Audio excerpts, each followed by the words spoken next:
Matapos ang desisyon ng mga huwes, sino ba itong nanalong kandidata pambato natin sa buong mundo? Isa siyang sundalo, isa siyang tumutulong sa mga kabataan, isa siyang atleta, modelo at aminadong hindi may boyfriend, kung hindi girlfriend. May nanalo na. Kilalanin eksklusibo dito sa Rated Corina ang Miss Universe Philippines 2021.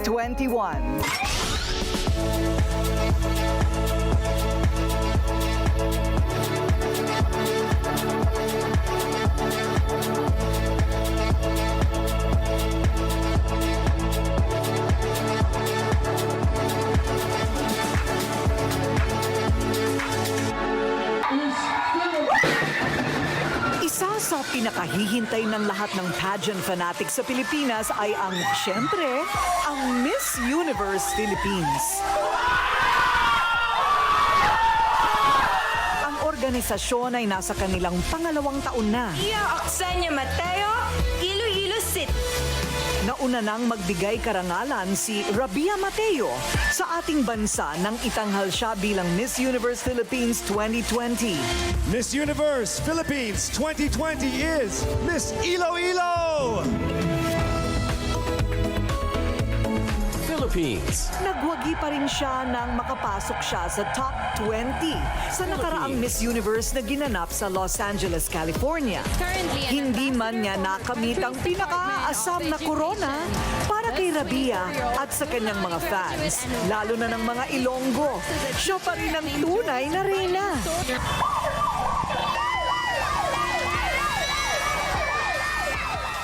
Everything is possible as long as you put your heart and your mind into it. And thank you so much for believing in me. Pressure para sa Miss Universe Philippines organization na pinamamahalaan ng National Director nito na si Shamsi Supsup, na masunda ng mahabang linya ng mga Pinay beauty queens.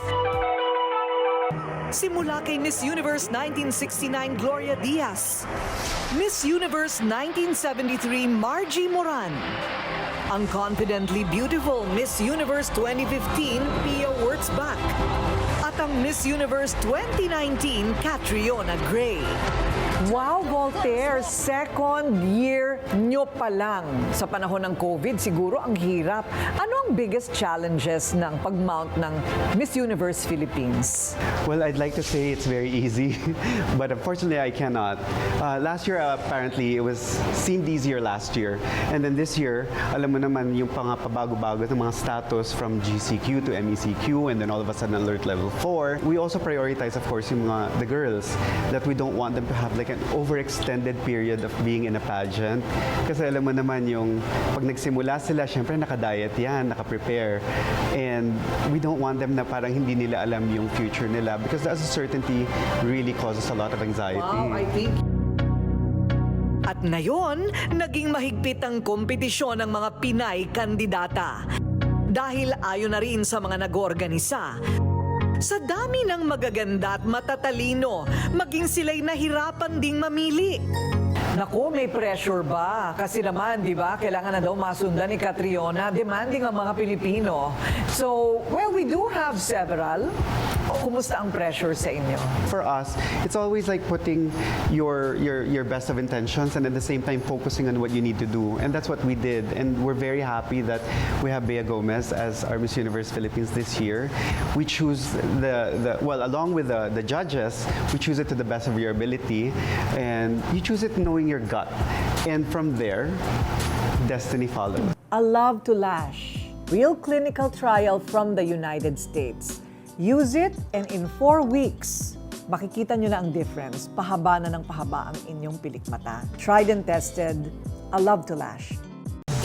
Pero syempre, nandyan pa rin ang crowd favorites. Ilan sa kanila, Steffi Aberasturi from Cebu Province, Katrina Dimarana ng Taguig, Laren Bautista ng Laguna, Sheila Falconer ng Misamis Oriental, Hasmin Umali ng Manila,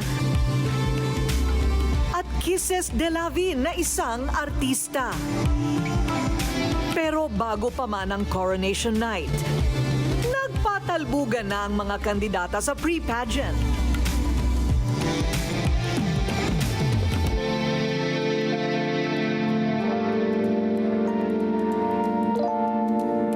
Very classy and elegant ang evening gowns.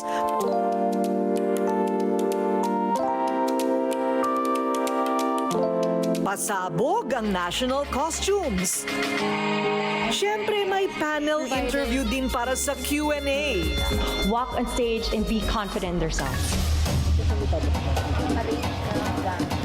Airport on our way to Bohol. Thanks to Air Asia.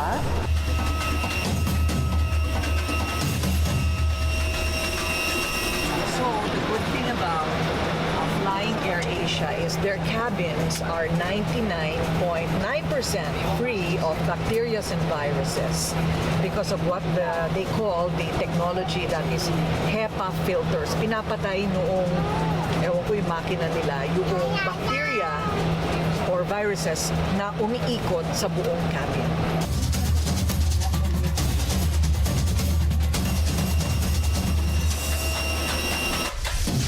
At sa pangalawang taon ng Miss Universe Philippines, kahit na nga ba mahirap ang sitwasyon ngayon dahil sa mga napaka-istriktong health protocols, ay safe na nagbukas ang napakagandang probinsya ng Bohol para dito rumampa ang top 28 na mga kandidata na umaasam na masungkit ang corona ng Miss Universe Philippines 2021.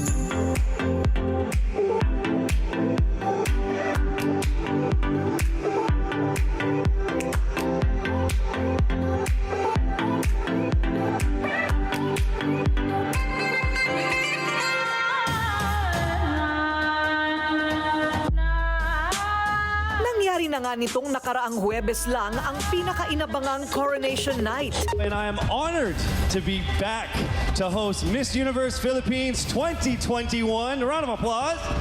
Limitado ang piniling makapasok at manood dahil sa konsiderasyon ng safety protocols ng probinsya.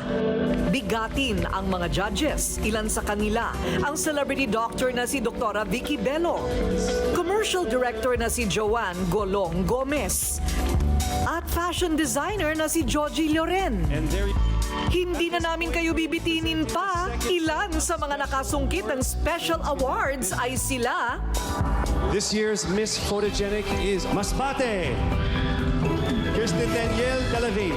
Miss Photogenic na si Kisses Delavin ng Masbate, Miss K-Pads ng Albay, Janela Joy Cuaton, na maswerteng magkakaroon ng 1-year supply of K-Pads ang official feminine care sponsor ng Miss Universe Philippines 2021. I use K-Pads just to see if it really works. And surprisingly, it does. So it helped kill bacteria causing odor, and at the same time, it regulated my period flow during the time that I had. I encourage a lot of young girls out there to invest in their self-care and to invest in what is good for them, because at the end of the day, no matter what struggle, we should always take care of ourselves. Remember, women deserve the best care. Ang K-Pads ay sanitary napkin na merong anion strip at ito ay may kakayahang tumulong sa mga kababaihan na maiwasan ang pagkakaroon ng mga impeksyon at ganoon din po ang magandang sirkulasyon at yung mga tinatawag nating dysmenorrhea. Kabilang din sa mga maswerteng nakasungkit ng special awards, Miss Copper Mask Princess Sing, Miss Organic Barley na si Laren Bautista ng Laguna. O diba, special awards pa lang, winner na. Wagi naman pagdating sa pagpapaandar ng national costume, Maria Corazon Abalos ng Mandaluyong. Pero sa lahat ng kandidata, sino nga ba ang standout? Sinong nagwagi at nag-uwi ng corona? The Miss Universe Philippines 2021 is Cebu City!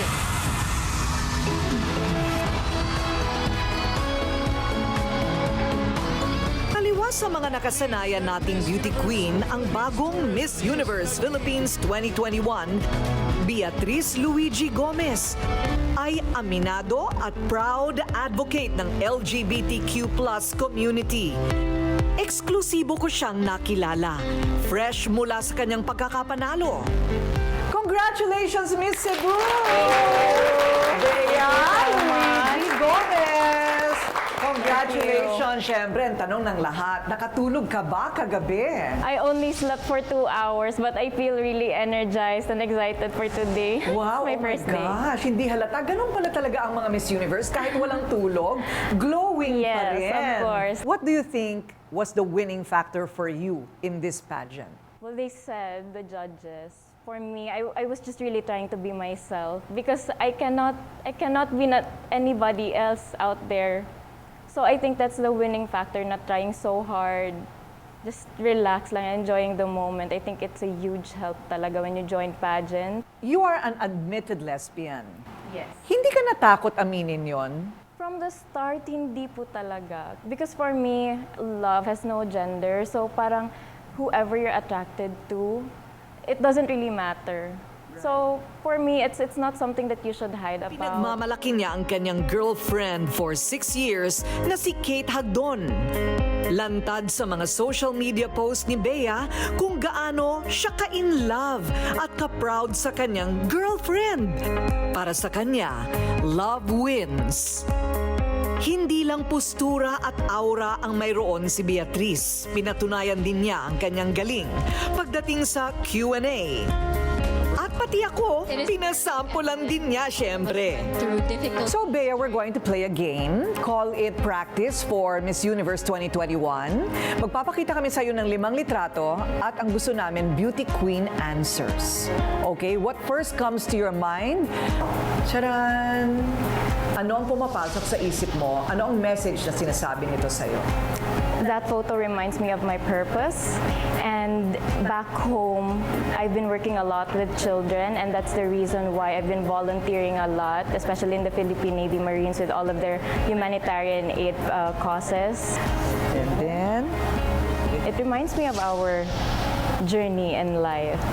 You know, there are ups and downs, but we just have to look at the road ahead and keep going. And last, charan! Women empowerment. It reminds me of how strong women are and that we always stand up for what we believe in. May mga humusga kay Bea. Gayunpaman, likas sa kanya ang pagiging matapang. Atleta, high school pa lang volleyball player. Miyembro din siya ng militar. Kasama sa kanyang mga advokasya ang makipaglaban para sa mga kababaihan at ang pagtulong sa mga kabataang anak ng mga kapwa niya militar. Unanimous ang desisyon ng mga judges sa pagpili kay Bea Gomez na kinilalang simbolo ng modernang Pilipina. I will not give up and inspire others by rising to the problems that I am encountering and by inspiring them that whatever you're going through, you will be able to overcome it. At sa darating na Miss Universe 2021, nagaganapin sa bansang Israel sa Disyembre, si Beatrice na kaya ang muling mag-uuwi ng koronang Miss Universe para sa Pilipinas? I'm Beatrice Luigi Gomez, your new Miss Universe Philippines 2021.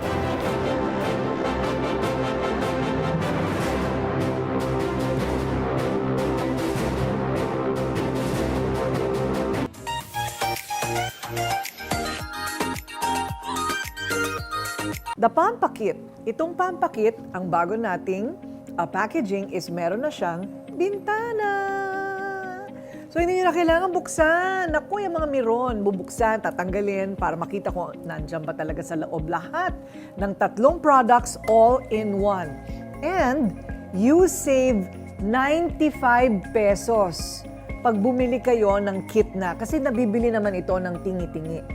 But if you buy the kit, you save almost 100 pesos. Sayang din yan, di ba? So inside, you have facial wash, and then the toner for pH balance, the micellar toner, and the bestseller 15-gram K-Magic Facial Skin Cream.